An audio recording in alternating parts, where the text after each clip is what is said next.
ജീവിതത്തിൽ കരയാത്ത ആളുകളുണ്ടോ? ഞാൻ ഒരുപാട് കരയുന്ന ഒരാളാട്ടോ. പക്ഷേ ഞാനത് മറ്റുള്ളവരെ കാണിക്കാറില്ല. എനിക്കത് ഇഷ്ടമില്ലാത്തൊരു വ്യക്തിയാണ്.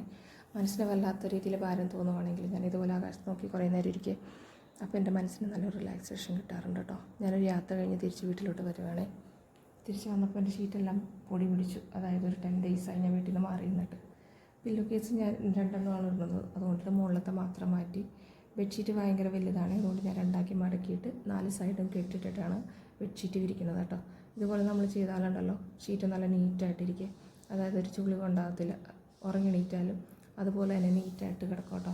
എനിക്ക് ചുളിവുള്ള ബെഡ്ഷീറ്റിൽ കിടന്ന് ഉറങ്ങുന്നത് ഒട്ടും കംഫർട്ടബിളായിട്ടുള്ളൊരു കാര്യമല്ല കേട്ടോ. എനിക്ക് ബെഡ്ഷീറ്റ് എപ്പോഴും ഇതേപോലെ ഇരുന്ന് അതിൽ കിടന്ന് ഉറങ്ങാനാട്ടോ ഇഷ്ടം.